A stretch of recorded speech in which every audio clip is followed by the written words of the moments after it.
प्यारे हाजिर मजलिस আল্লাহ নিয়ে এসে হাজির করিয়েছেন। বেশি জ্ঞান নেই, যেটুকুন আল্লাহ জ্ঞান দিয়েছেন সেই জ্ঞানের অংশ বিশেষ থেকে আল্লাহ যতটুকুন বলাচ্ছেন বলছি, আল্লাহ কবুল করেন সকল, আল্লাহুম্মা আমিন।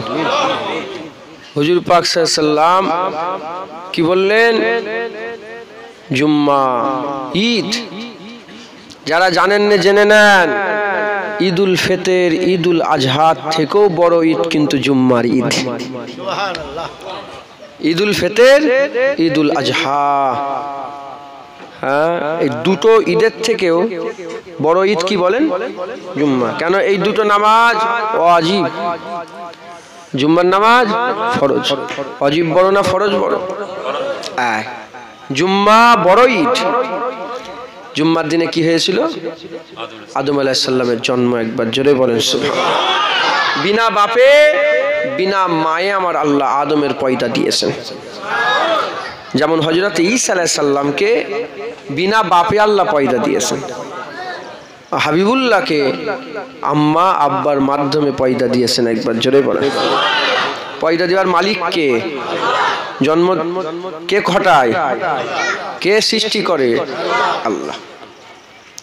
মুসলমানের ছেলেরা, এই নবীর উম্মত উম্মতিরা, এখন প্রশ্ন, আদম আলাইহিস সালাম কবে নবী হয়েছে আর আমার নবী কবে নবী হয়েছে? খবর নিয়ে দেখে যান। হাবিবুল্লাহকে জিজ্ঞাসা করা হলো, ইয়া রাসূলুল্লাহ, ইয়া হাবিবাল্লাহ, হুজুর বিয়াদি মাফ করে দেন। ইয়া রাসূলুল্লাহ, আপনি কবে থেকে নবী, কবে থেকে নবী? হাবিবুল্লাহ বললেন, আদমের যখন খুমির হয়নি, আবাতুস বাত কাক যখন আলাদা আলাদা ছিল, আদমের যখন খুমির হয়নি, তার আগে আমার আল্লাহ আমার নামটা আরশেতে মুহাম্মাদুর রাসূলুল্লাহ বলে ঘোষণা করে দিয়েছিল। আদম আলাইহিস সালাম পয়দা হয়ে আসমানের দিকে চেয়ে মাথা উপর দিকে করেই দেখে আরশের উপরে লেখা আছে লা ইলাহা ইল্লাল্লাহ মুহাম্মাদুর রাসূলুল্লাহ। মুসলমানের ছেলেরা, এই নবীর উম্মত উম্মতিরা, হযরত আদম আলাইহিস সালামকে আমার আল্লাহ হুকুম দিয়েছিলেন জান্নাতে, এ আদম খবরদার, লা তাকরাবা হাযিহিস সাজার ফাতাকুনা মিনাজ জালিমিন, গাছের কাছে যাবে না, যদি যাও ফাতাকুনা মিনাজ জালিমিন, খাসরাওয়ালা হয়ে যাবে। হযরত আদম আলাইহিস সালামকে শয়তান ওয়াসওয়াসা দিল, আদম আলাইহিস সালাম গাছের কাছে চলে গেল। হযরত আদম আলাইহিস সালামকে আমার আল্লাহ দুনিয়ায় নামিয়ে দিলেন, কিছু কালেমাত আল্লাহ শিখিয়ে দিলেন। রব্বানা যালামনা আনফুসানা ওয়া ইল্লাম তাগফির লানা ওয়া তারহামনা লানাকুনান্না মিনাল খাসিরিন। আমার আল্লাহ কালেমা শিখিয়ে দুনিয়া জমিনে নামিয়ে দিলেন। 1 বছর হয়ে গেল এই কালেমা তেলাওয়াত করে, আমার আল্লাহ মাফি দেয় না। 2 বছর হয়ে গেল, 10 বছর হয়ে গেল, 50 বছর হয়ে গেল, 100 বছর হয়ে গেল, 200 বছর হয়ে গেল, 300 বছর হয়ে গেল, কম বেশি 350 বছর কেটে যাওয়ার পরেতে হযরত আদম আলাইহিস সালামকে আমার আল্লাহ মাফ করে দিলেন। হযরত আদম আলাইহিস সালামকে 3.5 বছর 350 বছরের মাফ হলো না, হঠাৎ করে আজ কেন মাফ হয়ে গেল? হযরত আদম আলাইহিস সালাম মাফ চাইতে চাইতে মুহাম্মাদুর রাসূলুল্লাহর ওসিলা দিয়েছিলেন, হুজুরের কারামের ওসিলা দিয়েছিলেন। এই নবীর উম্মত উম্মতিরা, আমার আল্লাহ পাক হযরত ওমর ফারুক হুজুর থেকে বর্ণিত, আমার আল্লাহ পাক জিজ্ঞাসা করলেন, এ আদম, তুমি এই নাম কি করে জানলে? কি নাম, এই নাম কি করে তুমি শুনলে?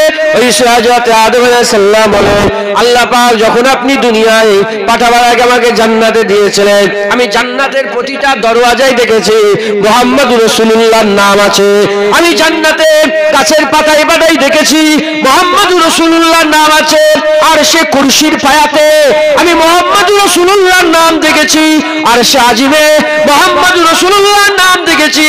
আল্লাহ পাক আপনার নামের সাথে যার নাম আছে, আমি মনে করলাম নিশ্চয় আপনার খুব প্রিয় হবে, এজন্য ওনার নাম আমি বললাম। আল্লাহ ওনার নামের ওসিলায় দয়াময় আপনি আমাকে ক্ষমা মাফ করে দেন। হুজুরের নামের ওসিলা দিয়ে যখন আল্লাহ পাকের দরবারে দোয়া চাইলেন, হযরত আদম আলাইহিস সালামকে আমার আল্লাহ মাফ করে দিলেন। একবার জোরে বলেন। আদমের সহিফা, আদমের খলিফা হওয়া, আদম আলাইহিস সালামের নবী হওয়া, আদম আলাইহিস সালামের আমাদের আব্বাজান হওয়া, আমরা বানি আদম হওয়া, এই সমস্ত কিছু কিন্তু রাসূলুল্লাহর সাদকাতে, হুজুরের ওসিলাতে। একবার জোরে বলেন যে নবীর ওসিলাতে আদম হয়েছে, আব্বা হয়েছে, নবী হয়েছে, খলিফা হয়েছে, সহিফা পেয়েছে, আল্লাহর কিতাব পেয়েছে, সহিফায়ে আদম পেয়েছে। তাহলে সেই আদমের জন্মে যদি জুম্মা ঈদ হয়ে যায়, হাবিবুল্লাহর জন্মে তো ঈদেরও ঈদ। একবার জোরে বলেন সুবহানাল্লাহ। জোরে হবে না? মুসলমানের ছেলেরা, এই নবীর উম্মত উম্মতিরা, ঈদে মিলাদুন নবীতে কেউ যদি ঢোল বাজায় আমি তার প্রতিবাদ করি। ঈদে মিলাদুন নবীতে কেউ যদি গান বাজনা বাজায় আমি তার প্রতিবাদ করি। ঈদে মিলাদুন নবীতে কেউ যদি নাচানাচি করে আমি তার প্রতিবাদ জানাই। কিন্তু ঈদে মিলাদুন নবীতে বসে বসে আমরা নাচানাচি করি না, কুদোকুদি করি না, আমরা গান বাজনা বাজাই না, আমরা মেয়ে নিয়ে এসে নাচানাচি করি না। আমরা ঈদে মিলাদুন নবীতে কি করি? ঈদে মিলাদুন নবীতে আমরা রোজা রাখি। ঈদে মিলাদুন নবীতে আমরা 2 রাকাত নামাজ বেশি করে পড়ে। ঈদে মিলাদুন নবীতে আমরা বস্ত্রহীনকে বস্ত্র দিই। ঈদে মিলাদুন নবীকে আমরা ক্ষুধার্তকে খেতে দিই। লোকেরা জিজ্ঞাসা করে কি ব্যাপার, সারা বছর কাপড় দিও না, আজকে কেন কাপড় দিচ্ছ? সারা বছর খেতে দাও না, আজকে কেন খেতে দিচ্ছ? সারা বছর এত রোজা রাখো না, আজকে কেন রোজা রাখছো? যখনই তারা প্রশ্ন করে উত্তর কি চলে আসে? উত্তর চলে আসে, তোমরা কি জানো না আমেনার ঘরে হাবিবুল্লাহ এসে গেছে। ইসলামে খুশি কি?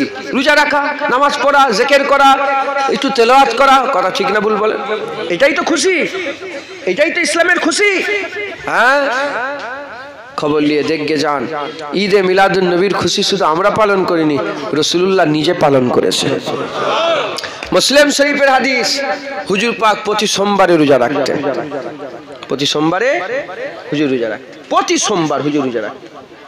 মুসলমানের ছেলেরা, এই নবীর উম্মত উম্মতিরা, সাহাবারা দিওয়ানা ছিল রাসূলুল্লাহর, সাহাবারা পাগল ছিল রাসূলুল্লাহর, সাহাবারা গোলাম ছিল রাসূলুল্লাহর, সাহাবারা খাদেম ছিল রাসূলুল্লাহর। হুজুর যখনই কিছু করতেন সাহাবাদের মনে প্রশ্ন জাগতো, তারা জানার চেষ্টা করতেন। ওই রকম তারা হুজুর প্রতি সোমবারে রোজা রাখে। সাহাবারা লক্ষ্য করেছে, হাবিবুল্লাহকে জিজ্ঞাসা করেছে, ইয়া রাসূলুল্লাহ, ইয়া হাবিবাল্লাহ, হুজুর বিয়াদি মাফ করে দেন, হুজুর বিয়াদি ক্ষমা করে দেন, আপনি প্রতি সোমবারে রোজা রাখেন, হুজুরের মানে মাজরা কি, এর মানে মতলব কি বুঝিয়ে দিয়ে যান। ইয়া রাসূলুল্লাহ, ইয়া রাসূলুল্লাহ, বাপ মা আপনার নামে কুরবান হয়ে যাক, প্রতি সোমবারে আপনি কেন রোজা রাখেন? হাবিবুল্লাহ বলে, তোমরা কি জানো না সোমবারে প্রথম ওহী আমার উপরে এসেছিল, আর সোমবারে আমি হাবিবুল্লাহ আমার জন্ম হয়েছিল।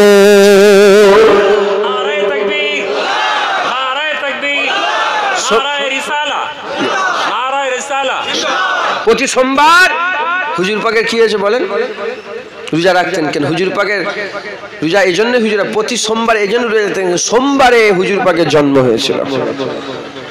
সোমবারে কি হয়েছিল বলেন? এটা হাদিস পাকের মধ্যে লেখা আছে, এটা কারো কোনো পীরের কথা নয়। বলে পীরের কথা, এ ওলির কথা, এ তো পীরের কথা নয়, ওলির কথা নয়, এটা রাসূলুল্লাহর কথা। মুসলমানের ছেলেরাও, এই নবীর উম্মত উম্মতিরা সোমবারে রোজা রাখতেন। গোলামরা রোজা রাখবে না, মালিক রোজা রাখলে গোলাম তো রোজা রাখবে, আকা রোজা রাখলে আর গোলামরা তো রোজা রাখবে। আকা মাওলানা রাসূলুল্লাহ যখন রোজা রাখতেন, সাহাবারা রোজা রাখতেন, সাহাবারা রোজা রাখতেন।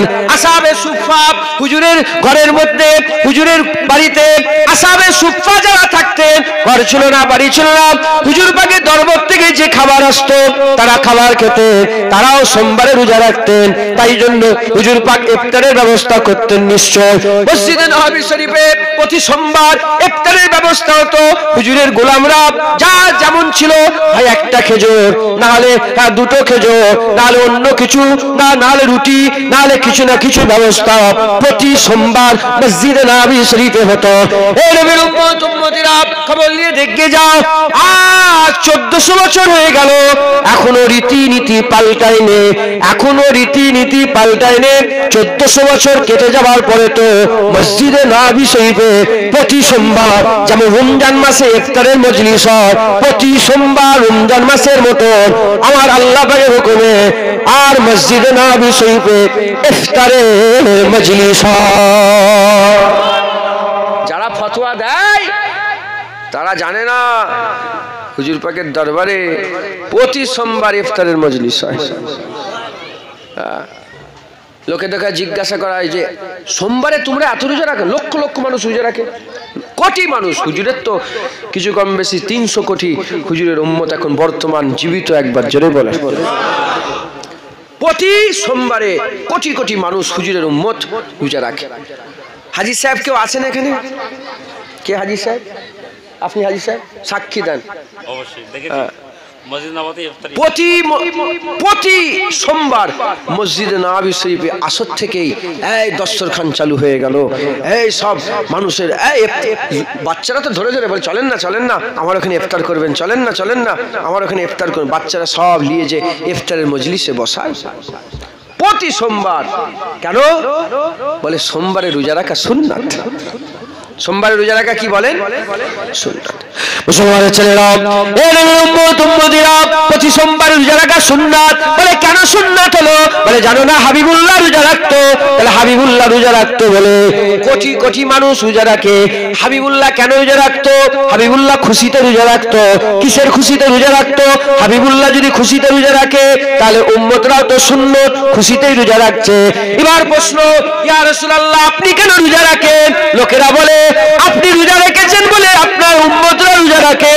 ইয়া রাসূলুল্লাহ আপনি কেন রোজা রাখেন? হাবিবুল্লাহ বলে সোমবারে আমার জন্ম হয়েছিল, এজন্য আমি সোমবারে রোজা রাখি। বুঝলেন? আমি আপনাদেরকে একটু একটু করে বুঝিয়ে দিচ্ছি। সোমবার হুজুরের আসার খুশিতে হুজুর প্রতি, আমরা তো রবিউল আউয়াল মাস এলে একটু খুশি পালন করি, হুজুর প্রতি সোমবার নিজের জন্মের খুশি পালন করতেন, নিজের আগমনের খুশি পালন করতেন, আল্লাহর দরবারে খুব শুকর আদায় করতেন। একবার জোরে বলেন। হাবিবুল্লাহ হুজুর পাক সাল্লাল্লাহু আলাইহি ওয়াসাল্লামের নামাজ পড়ে পড়ে মুবারক কদমাইন শরীফাইন ফেটে গেছে। সাহাবারা জি ইয়া রাসূলুল্লাহ আপনার আগলা পিছলা সব তো গুনাহ মাফ, আপনি এত কেন মেহনত করেন? হুজুর বলেন যে আল্লাহ আমাকে এত বড় নিয়ামত করেছে, যে আল্লাহ আমার এত মাকাম দিয়েছে, সেই আল্লাহ শুকর আদায় করব না? আমি অন্য কোনো, আমি আল্লাহর শুকর আদায় করছি, এত শুকর আদায় পা ফেটে যাচ্ছে। জোরে বলেন মুবারক কদমাইন শরীফাইন মুবারক থেকে রস বেরোচ্ছে। মুসলমানের ছেলেরা, এ নবীর উম্মত উম্মতিরা, তাই দিলের মধ্যে কোনো সংকোচ না রেখে, দিলের মধ্যে কোনো সন্দেহ না রেখে খুব খুশি পালন করে, খুব খুশি পালন করে। যখনই সোমবার আসবে খুশি পালন করবেন। শুধু বছরে একবার রবিউল আউয়ালের রাত, সারা বছর খুশি পালন করেন। চতুর্দিকে মানুষকে বলেন শুনেছো শুনেছো হাবিবুল্লাহ এসে গেছে, তুমি শুনেছো হাবিবুল্লাহ এসে গেছে, তুমি শুনেছো হাবিবুল্লাহ এসে গেছে। এই নবীর উম্মত উম্মতিরা খুব খুশি পালন করে, খুব খুশি পালন করে, হাবিবুল্লাহর আসার খুশি পালন করে। খবর নিয়ে দেখতে যান হযরতে সাইফুদ্দিন সাহেব বুসরি রাহমাতুল্লাহ আলাইহি, ইমাম সাইফুদ্দিন সাহেব বুসরি রাহমাতুল্লাহ আলাইহি, তিনি তিনার কিতাবের মধ্যে বর্ণনা করেন, ইয়া রাসূলুল্লাহ যেদিন আপনি দুনিয়ায় এসেছিলেন, ইয়া রাসূলুল্লাহ যেদিন আপনি দুনিয়ায় এসেছিলেন, হাবিবুল্লাহ যেদিন আপনি দুনিয়ায় এসেছিলেন, সঙ্গে সঙ্গে রোমের পাঁচিল ভেঙে গেল। রোমের বাদশা, ওই কাফের বাদশা কিসরার রোম, কাইসারের রোম, এই কাইসারের রোমের পাঁচিল ভেঙে গেল, তার তাখ্ত ভেঙে জমিনে পড়ে গেল, 40টা মিনার পড়ে গেল। সকালবেলায় উঠে রোমের বাদশা বলে কি ব্যাপার, ভূমিকম্প তো হয় না, কি ব্যাপার আজ এত কেন এইরকম হয়ে গেল, মিনার কেন ধসে গেল, রাজ দরবার কেন ভেঙে গেল, দেয়ালে কেন ফাটল ধরে গেল, কেন এরকম হলো? বলার সঙ্গে সঙ্গে ঘোষণাকারী ঘোষণা করে বলে তুমি কি খবর পাও না আর কারো রাজত্ব চলবে না, এবার রাজত্ব শিক্ষা রাসূলুল্লাহ চলবে। তুমি কি জানো না আমিনার ঘরে হাবিবুল্লাহ এসে গেছে, রাসূলুল্লাহ এসে গেছে। একবার জোরে বলে দেখেন এ কে কে করেছে এটা? আল্লাহ গোটা পৃথিবীকে জানান দিচ্ছে শোনো রাসূলুল্লাহ এসে গেছে। কাদের করে জানাচ্ছে? সেই জামানার সমস্ত মানুষগুলোকে জানাচ্ছে। হ্যাঁ, নবী কি চেঞ্জ হয়ে গেল? বলেন, আরে কথা বলেন, নবী কি চেঞ্জ হয়ে গেল?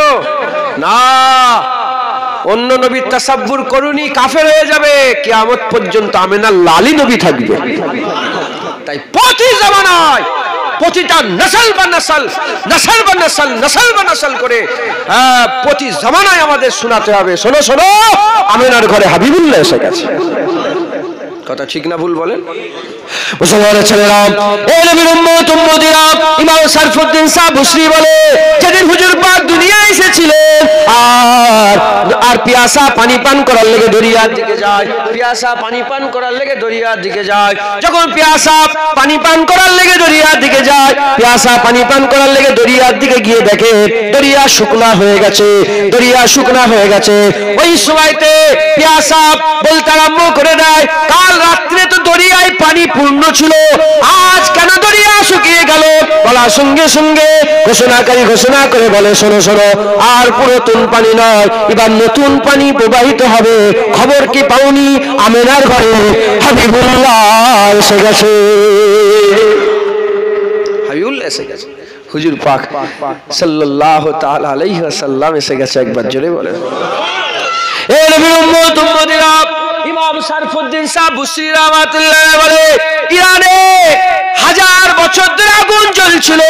ইরানে অগ্নি পূজারকেরা আগুনের যারা পূজা করে, আগুনের উপাসনা করে, আগুনকে মাবুদ বলে, আগুনের ইবাদত করে, 1000 বছর ধরে অগ্নি পূজারকেরা আগুন নিভাতে দেয় না। 1000 বছর ধরে একভাবে আগুন জ্বলছিল, একভাবে আগুন জ্বলছিল। হঠাৎ করে তপ করে আগুনটা নিভিয়ে গেল। পূজারী সকালবেলা এসে আর আগুনের তাদের যে ইবাদতের জায়গা ছিল দরজা খুলে দেখে 1000 বছরের আগুন নিভিয়ে পড়ে আছে, 1000 বছরের আগুন নিভিয়ে গেছে। ওই সময় খাদেমদের করে ডেকে রাগারাগি করে, কি করেছো তোমরা? ইন্ধন ঠিকঠাক দিওনি, আগুন কি করে নিভিয়ে গেল? ওই সময় ঘোষণাকারী ঘোষণা করে বলে, শোনো শোনো, আর আগুনের পূজা হবে না, আর আগুনের ইবাদত হবে না, এবার ওয়াহিদ আহাদ লা শারীক আল্লাহ, আল্লাহর ইবাদত হবে, আল্লাহর বান্দেগি হবে, আল্লাহর ইবাদত হবে। ও অগ্নি পূজারো, তুমি কি খবর পাও না? তুমি কি খবর পাও না? আর আগুনের পূজা হবে না, এবার আল্লাহর ইবাদত হবে, কারণ আমিনার ঘরে হাবিবুল্লাহ এসে গেছে। যেটা হবে না সুবহানাল্লাহ, হুজুর এসে গেছে, বাস কথা শেষ। চতুর্দিকে যান, গ্রামে পাড়ায় নগর বস্তিতে, হ্যাঁ বাসে ঘাটে ট্রেনে প্লেনে যেখানেই যাও বলো রাসূলুল্লাহ এসে গেছে। মুলি সাহেব, শয়তানের পতাকা উঁচু করে নেওয়ালা মুলি সাহেব, হ্যাঁ তোমরা কি চোখে কানা হয়ে গেছো? হ্যাঁ সিয়াসাতি র্যালি বেরোয় না, বেরোয় না, সিয়াসত বোঝেন? রাজনীতি গো, রাজনীতি, সিয়াসত। তাদের র্যালি বেরোয় না, বেরোয় না, তাদের সব মিটিং হয় না, মিছিল হয় না, হ্যাঁ 1000 1000 লোককে দাওয়াত করে না, ডাকে না, বক্তব্য দেয় না। আচ্ছা বলেন তো, কোন মুলি সাহেব তার বিরুদ্ধে কথা বলে? তোমাদের গ্রামে কোন মুলি সাহেব কথা বলে এই সব করা যাবে না, হারাম, শিরক?